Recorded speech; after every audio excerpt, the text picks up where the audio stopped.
everyone, and welcome back to another episode of the War of the Vision Final Fantasy Brave Exvius, where we have a look at what's new every reset. It is Wednesday, the 13th of October, and we'll have a look at what's new this time around. First thing to do this time is not to, well, we can check the challenges to have an idea what's new, but you probably know already. So Jayden is finally out, and we do have a bingo board for him. So if you plan to pull for him and build him, this will make things easier for you. Likewise, if you're planning to get the vision card for Jayden, you'll be able to build it easily with this bingo board as well. Now, there's a couple of things that we wanted to talk about in regards of the presents received this time around. A couple of things might not be aware, a couple of you might not be aware, but due to the portal application campaign, we do get as a reward free you are guaranteed summon ticket, which is great, on top of skip tickets and other goodies. Alright, at first glance things seem pretty straightforward. So we have a standard banner for Jayden with PD gauge. So if you plan to get him, you'll have a 25% chance to get him after the bar has been filled 100%. Very straightforward. This is familiar to most players by now. Secondly, we have a nice step for him where he's slightly uprated, but there's probably going to be a very low chance of getting him because remember, he's a cost 100 unit. So that means that his rates are halved. And if his rates are halved and then doubled, he'll be pretty much same drop rate as any standard UR unit. So good luck trying to get him using this method. Nonetheless, some people have been lucky and have been able to get him within the first 3 steps. So if you feel that your luck is good, more than welcome to give this a shot. Nonetheless, I still think that the 9 steps are good. They give a lot of incentives, not as good as in the past, but those awakening prisms do run out quite easily, so at least go up to step 3 and then decide where you want to get those tablets. Moving on, we have a new format for the 6,000 paid vision guarantee. Now it's 4.5k, where you have 2 free summons with an MR guaranteed. However, remember, at the 6th step, you don't get Jayden guaranteed, you get a UR guaranteed, and on top of that, you get 40 Jayden shards guaranteed as well. So it does look like Jayden could be guaranteed, but he's not. So be careful of the wording and also put a specific emphasis on this gap over here because these two are separate, alright? So that's quite annoying. Now moving on, 5-step guaranteed for the card. So if you don't have any paid vision and you really want the card, you can do this. But I think that the best way to go about this is not this banner, but this banner. I do appreciate that now we have a guaranteed chance of getting a vision card. Let's have a look at the stats. So if you max this card, you'll have light unit arrow resistance up by 20, light unit missile attack up by 18, and light unit dexterity by 35. Now, if any light unit gets this card assigned to them, they'll get light attack up by 15. And if Jayden gets this card assigned to himself, he'll get max HP up by 10%, and he'll get 30% more AP, which is pretty good. I still think that this card is not super necessary for him, especially if you have other cards like Bahamut and Starlight, Smite the Dark from Starlight Elena. I'd imagine that if you have her, you might want to go for Jayden as well, just to complete your light team.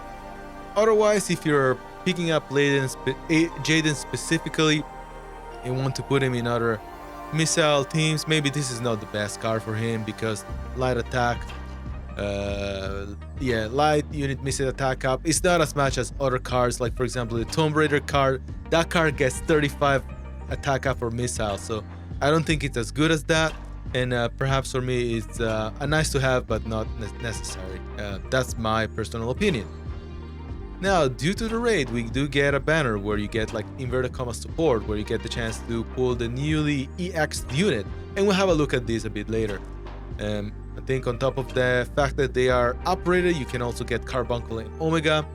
So if you're missing those guys, you can try this banner. I'm not super fond of the format, but it's still less than 4,000 vision for an upgrade to get these guys. They're probably worth for Carbuncle and Omega if you have a dark team, but these two guys are a bit old, so yeah, wouldn't really want to invest my resources on them. And from the looks of it, these are old banners. Now, I do strongly, I would probably do this banner because his stars are gonna be hard to get, and he's a cost 100 unit. And yes, there has been a quality of life improvement when now, for cost 100 unit, you can get 2 hard quests instead of only 1, which is amazing. So keeping that in account, I will still do this because cost 100 units are good, and if you want to slow build them, this is gonna be a faster way to slow build them. So yeah, definitely invest 25 million, even if you don't have him and might want him in the future as a collateral from one of your future pools. It will be good to have, especially if you have a light team. All right, let's move on to the next section, which is the shop. This time around, the shop doesn't have many new additions. So we have, I think this is new. I might be wrong. Maybe this was extended. Oh no, it is new. So what I really like about this is this paid 300 banner where you get one featured 10 times tandem ticket. And for what you get, I think it's probably worth it, only 300 paid visor. I am pretty stingy, I'll be honest, but I do think that this is good value for, especially for the ticket. You get inverted comma discounted 10 pool, and I think it's worth it. And these are pretty good to perhaps level up Jayden once you get him, or any lower level unit that you might have in your roster. Other than that, not really fond about the rest of the stuff around here. This is this raid piece of equipment, which you'll have a look in a bit, so wouldn't do this. 3000 free visor for Quasar, and well, a couple of other things. I still think that maybe this could be good since it's +5. This actually could be good if you can be butter farming. So good investment there, to be honest. I do like that it's free visor. And we'll have a look at Quasar a bit later, as I said. And the rest, yeah, I'm not too fond. Always grab the guild stuff. That's always good to do. And we have a Jayden specific shop as well this time around, where you can get an aid in increasing the acquisition of his shards and the shards for the vision card, and also obviously his job items. Feature shop for this times around EX units and featured vision cards. I would probably not spend any visor on the vision card shards, and neither on the shards for these older units. Other than that, nothing much to talk about here. And I think that is all. Let us move on to the mock shop. Now, this is where we're going to talk about the weapons and equipment.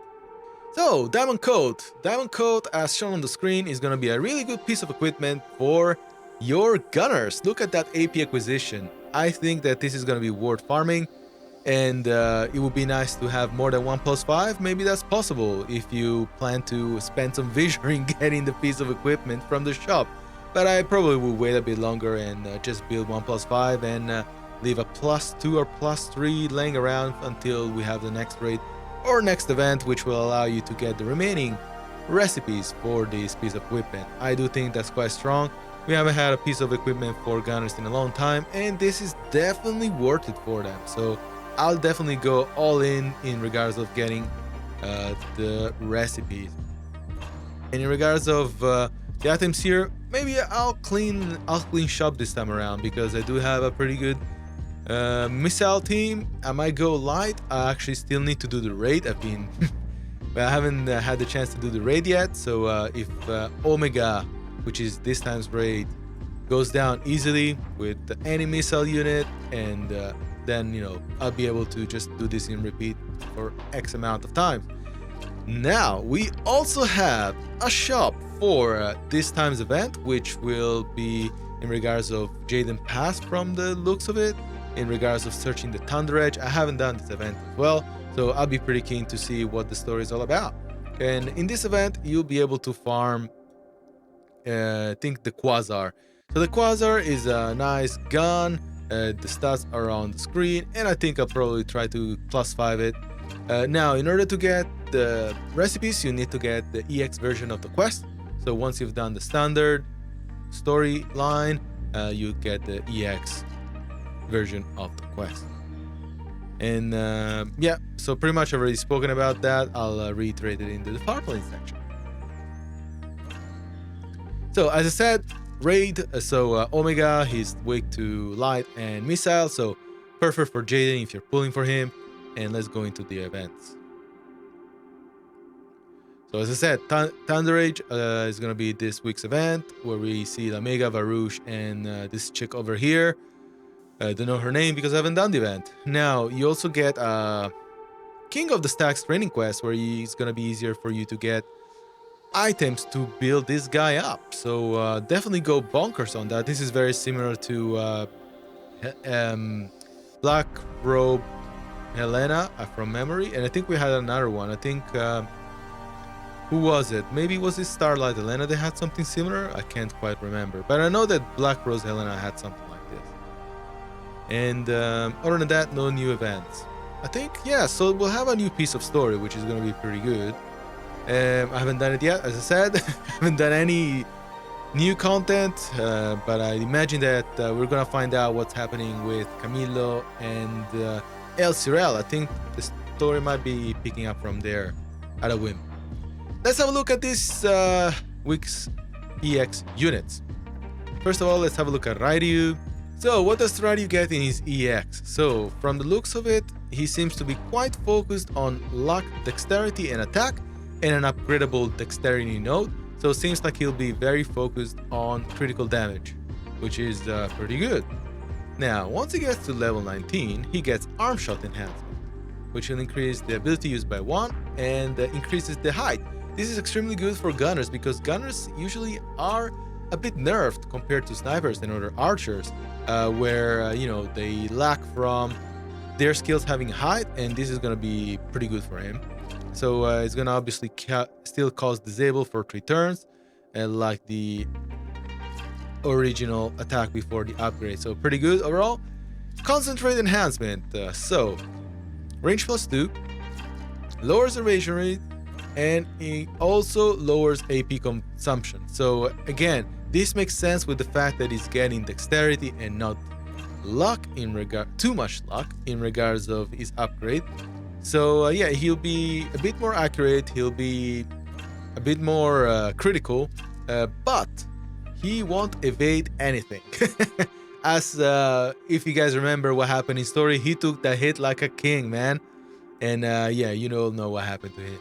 Now, level job 25, he'll get barrier. I think this is pretty good for an MR unit. This is gonna be pretty clutch for CM matches, where he's pretty much gonna be a MR range version of Last Will with this absolute cover.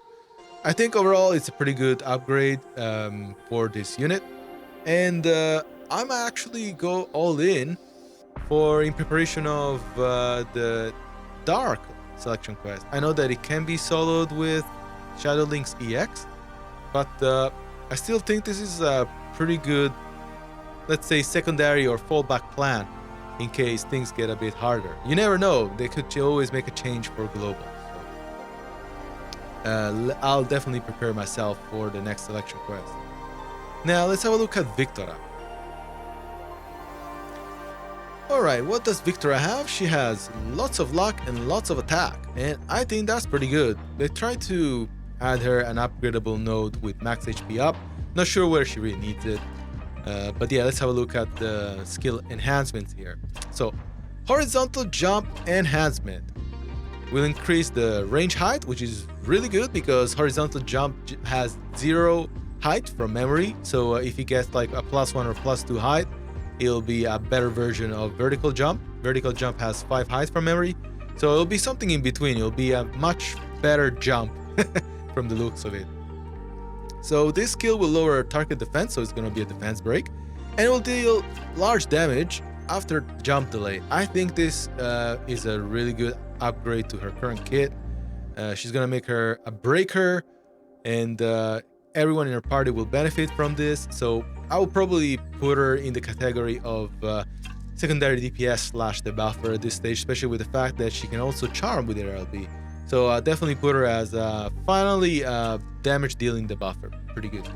And then we have, interestingly, upgrade to her counter, where she'll absorb damage, reduce AP, and recover own AP. So she'll pretty much steal the enemy's AP. I think this is decent if it procs. Obviously, you can't rely on it all the time you get hit. But if it procs, then you'll be at a fair advantage, especially if you're getting attacked by a physical unit. Yeah, nothing mind-blowing, but it'll do the job if it procs. And Frost Reaver. Frost Reaver will cause medium damage around self and chance of inflicting frostbite after movement to target panel. Now, I'm not really a big fan of movement panel, just like I think Dragon Dive from, I think, what's her name? Glaciela has a similar move where she moves to the target. And I think that's such a suicide move, especially for these brittle units. They're not really designed to take damage. And keeping account that Victoria is an older unit, I don't think this is gonna benefit her current kit. The point of Victoria with being that Dragoon is that she can jump, she can actually be a non-targetable unit and still deal damage. So the fact that she uses a skill to get closer to the enemies and become like target kind of defeats the purpose of her current kit. So not really big on this upgrade myself, to be honest, but I'd imagine that someone will find a use for it. So my personal opinion is maybe just stop at job level 22, level 115. This doesn't seem to be vital unless you can find a specific case for it where your build, you can probably make a build around it. And yeah, I believe that is pretty much all for this time around. Thank you very much for tuning in, guys. We have a fair amount of content. Good luck with the raids. I hope that if you're gonna pull for Jayden that you get him. And until next time, you guys take care and have a good one. Bye for now.